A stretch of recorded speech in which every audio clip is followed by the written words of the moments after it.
There was a woman named Elira who once believed that love meant protection. She had grown up in a quiet town called Cypress Hill, a peaceful place tucked between lonely hills and pine trees that whistled in the wind. When she met Emmanuel, she thought she had found her forever. A man strong, calm, and fiercely loyal. They married within a year. Everyone said they looked perfect together. But perfection has a way of hiding things. At first, Emmanuel was gentle. Overprotective, yes, but gentle. He always insisted on walking her to work, calling every hour, locking the front door, even when they were both inside. Elira laughed it off. "He just loves me too much," she told her friends. "He's just afraid to lose me." But after their first anniversary, things shifted. He started asking her to quit her job. "Why do you need to work? I make enough. I'll take care of you," he said. When she resisted, he became cold. Then came the cameras, tiny, blinking eyes mounted on ceilings and shelves. "For your safety," he said. Then, one day, he brought a locksmith to the house, installed a custom lock on the inside of every window, a steel bar across the front door, reinforced screens over the vents, a deadbolt she couldn't unlock from the inside without his fingerprint. And just like that, Elira became a prisoner in her own home. At first, she argued, screamed, demanded to be let out. But every time she cried, Emmanuel wrapped his arms around her and whispered, "I'm just keeping you safe. The world is full of men who want to hurt you. This is love, Elira. You'll understand someday." That someday never came. Weeks turned into months. Elira stopped trying to fight. She cooked, she cleaned, she waited for Emmanuel to return every night with groceries and stories from the outside. Her phone was restricted. She could only call him. He disabled her internet. She wasn't even allowed to look out the window for too long. Her only connection to the world was a small rusted skylight in the laundry room, a crack in the ceiling Emmanuel had forgotten to fix. Every night, she would crawl up onto the washer, stare up through the glass at the moon, and whisper things to it. Secrets, wishes, prayers. The stars were the only ones who knew how broken she felt. One rainy evening, Emmanuel came home with a strange expression. He didn't greet her with his usual forced smile. He looked nervous, sweaty. "I brought you something," he said, handing her a box wrapped in brown paper. "It's a gift." Inside was a pair of white velvet slippers, soft, delicate, lined with intricate stitching. Elira touched them hesitantly. "They're beautiful," she whispered. "Where are they from?" He hesitated. "A woman I met at a night market. She said they were made for special women, women who need to feel protected." Elira nodded slowly, placing them near the closet. That night, she didn't wear them.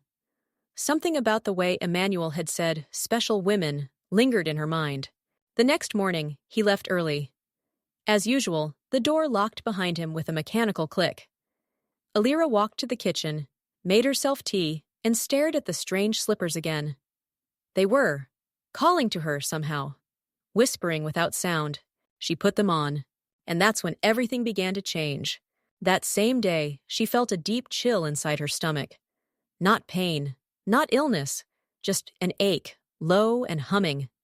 That night, her dreams were strange. She saw a shadow standing by her bedside, speaking to her, but she couldn't remember the words.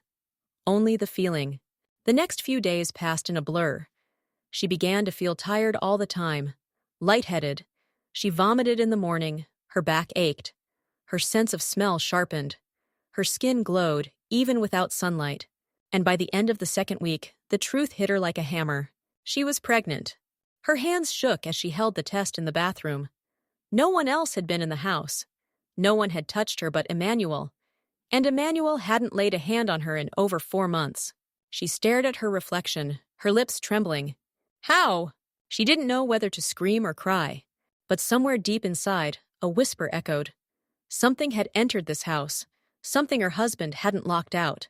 Elira sat on the cold tiled floor of the bathroom, her knees drawn up to her chest, the pregnancy test trembling in her hand. Her mind raced with one question, pounding over and over. How is this possible? Emmanuel hadn't touched her in months, not out of neglect, but out of control.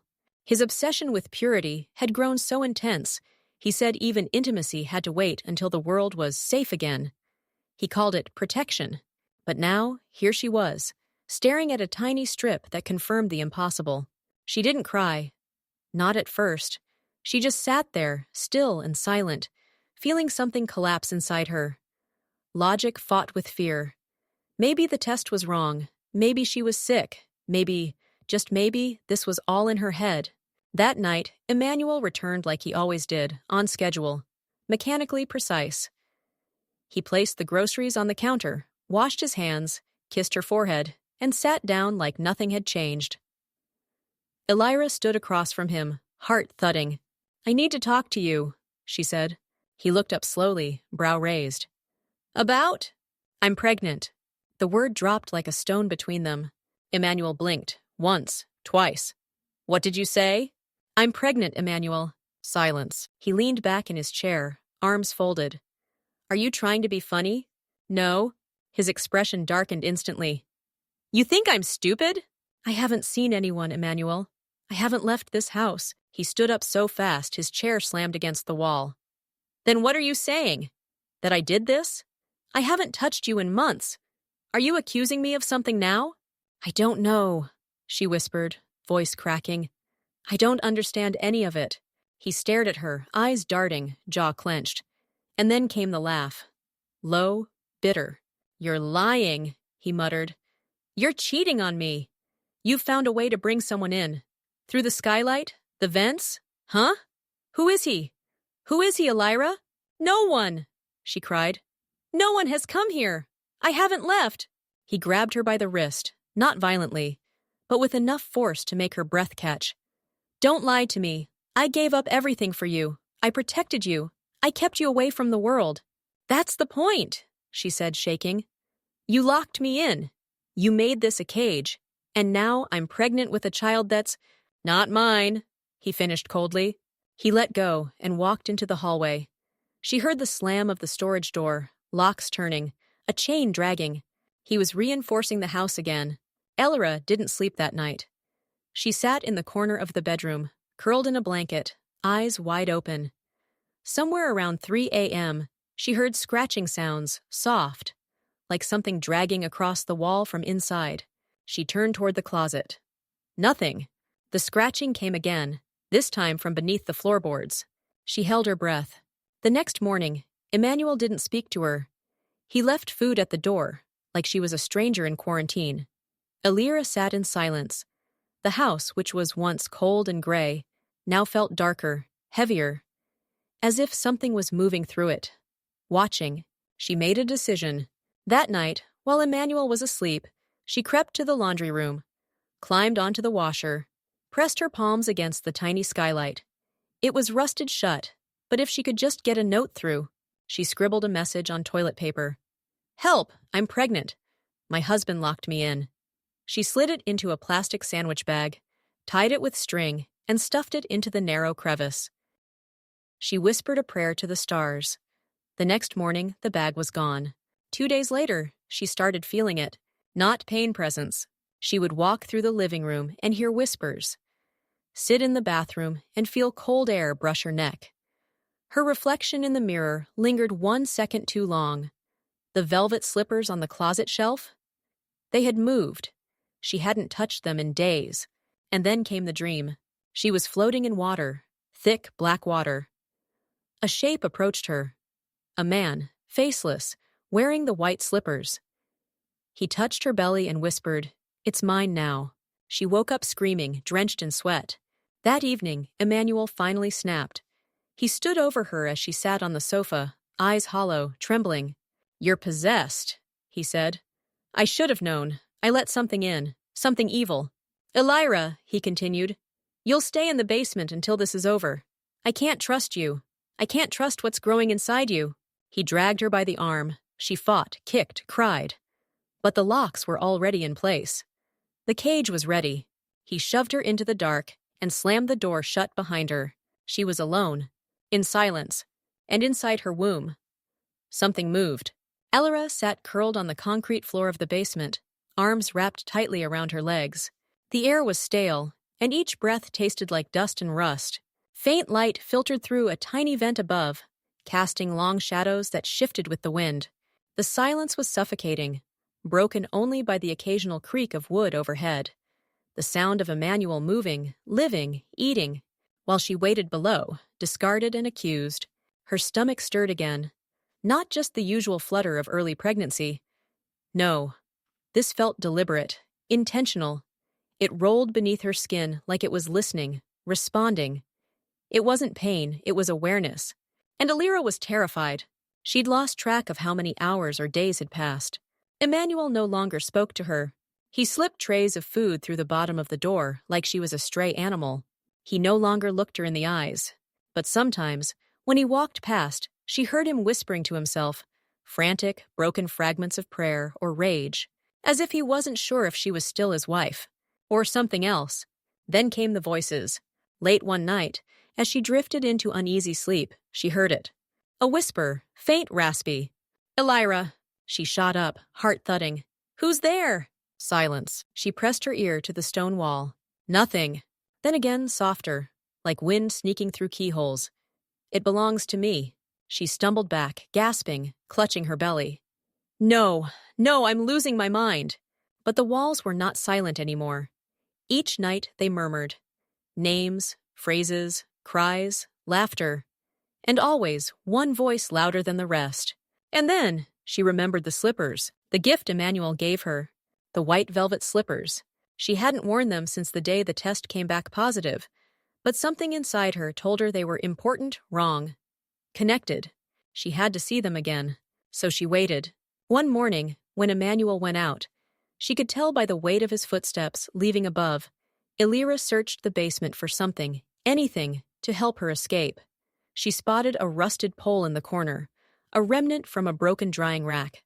With it, she pried open a loose section of the vent. It was small, but enough to wedge her arm through. She reached. Pain. She pushed further. And then metal. The latch. With one final grunt, the door clicked. She was free. Carefully, quietly, she climbed upstairs. The house was still. She tiptoed past the living room, into the bedroom, and opened the closet. There they were! The slippers sat exactly where she had left them. But they were no longer soft and elegant. The white velvet had dulled to gray. The stitching had come undone, curling like dead vines. And worse, they were wet. She knelt beside them, heart pounding. The moment she touched them, she heard it again. Elira. The room chilled instantly. The lights flickered, and then flash. A vision. She was standing in a night market. A woman in black robes smiled at her, holding the slippers. For protection, the woman said. For possession, she whispered next. The vision cracked like glass. She was back in her room. Elira crawled backward, panting, shaking. It wasn't just a curse. It was an invitation. She had accepted something the moment she wore those slippers. Not just cloth, but something alive. Something ancient. And now it was inside her. Suddenly the door slammed. Emmanuel stood in the hallway. His face was pale. His eyes wide with fear. You unlocked the basement? He asked, voice trembling. Elira couldn't lie. I had to. Emmanuel, something's wrong. The slippers. I knew it, he whispered. I knew you let something in. He stepped forward, eyes locked on her belly. I dreamt about it last night. I saw it. The thing inside you. It spoke to me in my sleep. It told me you belong to it now. I didn't choose this, she cried. You brought those slippers. I brought them to keep you safe, he shouted. But now you're corrupted, tainted. That thing you carry, it's not mine.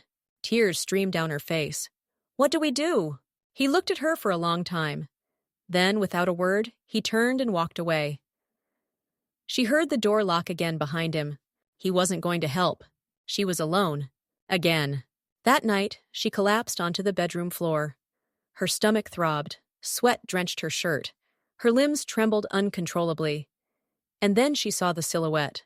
A tall, dark figure stood in the corner of the room. It had no face, but it watched her. And then it moved. Closer! Closer! Until it was kneeling beside her. It reached out, its hand hovering just above her belly. She screamed, and everything went black. When she awoke, she was no longer on the floor. She was in a strange place, dimly lit, full of herbs and smoke. A woman stood over her, chanting in a language she didn't understand. Her head throbbed, her vision blurred, but she recognized the voice. "Elira, wake up!" It was her Aunt Mama Roo, the old herbalist her family had shunned years ago for practicing unholy medicine. "Mama Roo?" Elira croaked. "Yes, child," the woman said. "You're lucky I found that note you sent through the vent.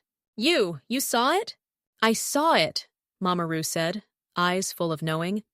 "And I knew exactly what had happened the moment I saw those slippers in your hands." Elira looked down. They were on the table, surrounded by salt, fire, and dried flowers. "What did I invite?" she asked, her voice barely above a whisper. Mama Roo sighed. "Not a demon, not a ghost. Something older, something born from human fear. A spirit of obsession, a creature that feeds on control, on twisted love. And once invited, it doesn't leave easily." Elira sobbed. "Is it in me?" Mama Roo nodded solemnly. "But we still have time." And as thunder cracked across the night sky, Mama Roo turned to the altar and began to prepare the ritual. Mama Roo's hut was no ordinary place. It was built far from the town, surrounded by thorny bushes and carved stones etched with ancient markings. The moment Elira stepped through the threshold, she felt a heaviness lift like the presence that had clung to her skin since she wore the slippers could not fully follow her here. But it wasn't gone. As Mama Roo prepared the altar, Elira sat wrapped in an old shawl, staring into the fire pit in the center of the room. Her stomach throbbed, not with pain, but with weight and unnatural heaviness, as if the child inside her knew the war was beginning. Mama Roo crushed dried roots and whispered words into them, her voice low and powerful. "This is not just a cleansing," she warned. "You have been bound to a spirit. That bond must be broken, or it will pass on to the child." Elira's eyes widened. "What happens if we fail?" Mama Roo did not answer. Instead, she laid the slippers onto a flat stone. She drew a circle of salt around them, laced it with ash and oil, and began to chant louder. Elira flinched as the wind outside howled suddenly, rattling the windows. The fire flared. The slippers jerked. Elira screamed. From inside the circle, a voice bled out. Not a scream, not a roar, but a sound like bones grinding against each other. Words formed in a tongue that tasted wrong even to hear. Mama Roo raised her hands, sweat pouring from her brow. "Elira, speak its name!" she shouted. I don't know it," Elira cried. "Yes, you do. You saw it in the dream. The name it called itself." Elira gasped. Her mind raced back. The shadow. The whisper. "Sorun," she said, trembling. The flames turned blue. The slippers erupted in smoke. Suddenly, the air thickened, and the shadow from her dreams materialized behind the fire, taller than before, cloaked in smoke, faceless but somehow smiling. Elira stumbled back, clutching her belly, but Mama Roo held her ground. "Leave this vessel," the healer shouted. "You were not born of woman, and you have no place in her womb." The spirit shrieked. The sound pierced the room, splitting glass and shaking the walls. The fire rose in a violent column, and the slippers disintegrated into ash. Elira collapsed. She saw flashes, Emmanuel standing at the basement door, holding a Bible with shaking hands. She saw herself screaming in a dream, trapped underwater. She saw the child, small, glowing red beneath her skin. And then it faded. When she woke, the fire was gone. The spirit gone. Mama Roo knelt beside her, her hands on Elira's stomach. "It's done," she whispered. Elira looked up, dazed. "The baby?" Mama Roo smiled gently. "Still here, unbound now, free."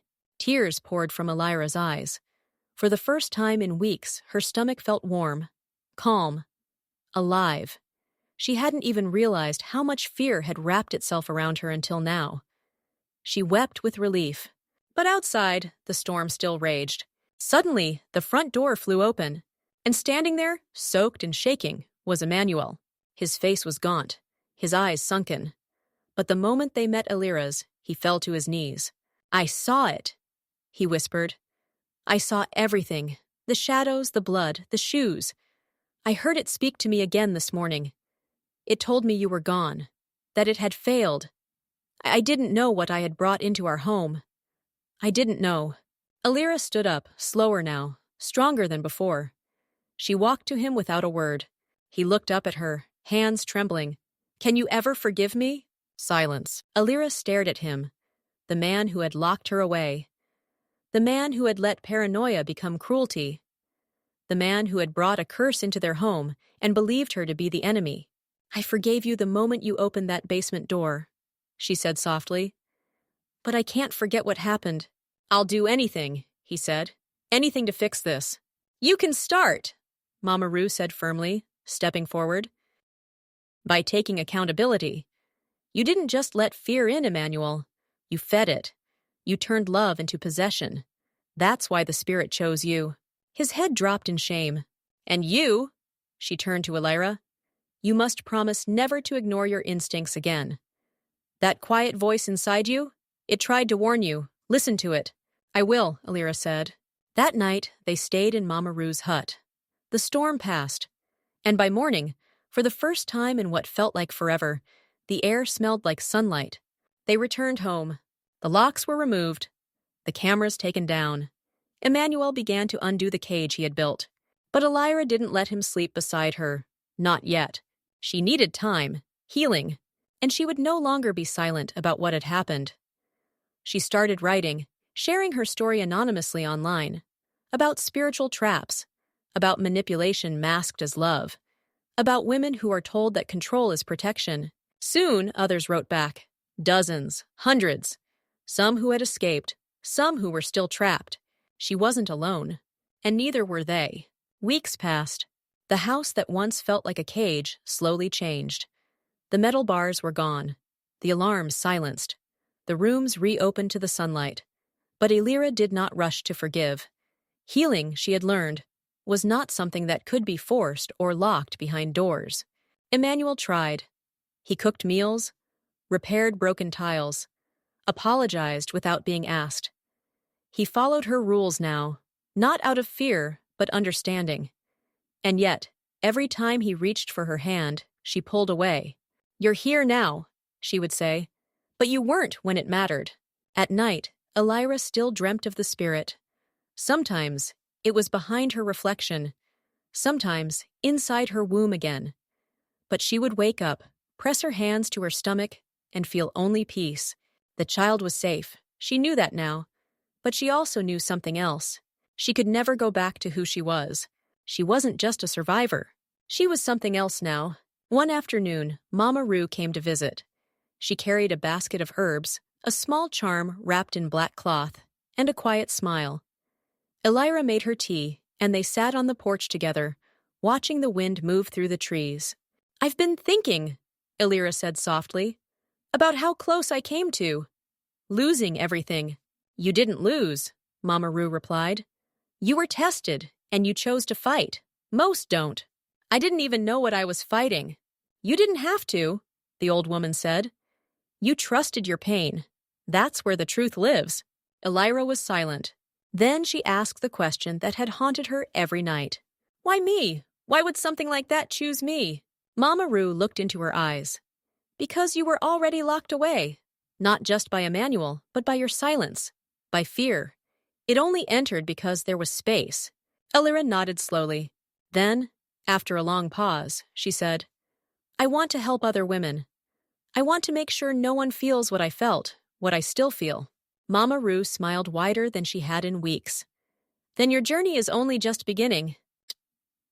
That night, Elira sat alone in the laundry room.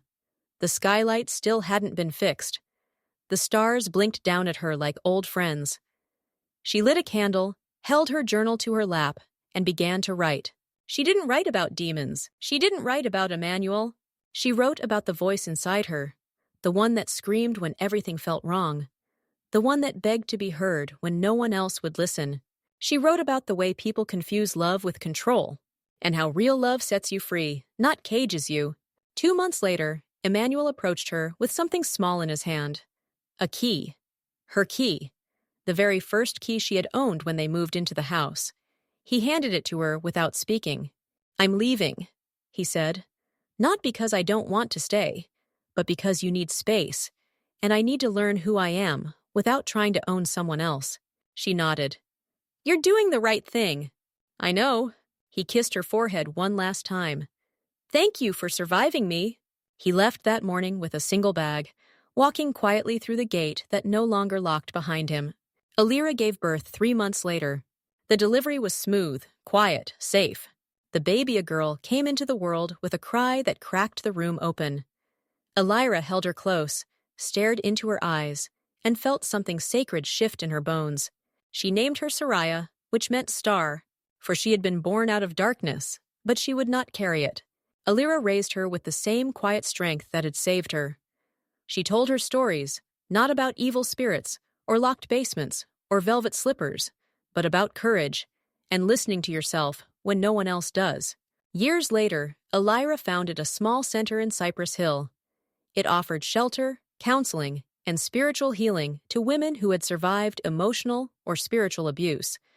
She named it the Skylight, and every night, before she turned out the lights, she whispered into the ceiling, just like she used to. I'm no longer afraid.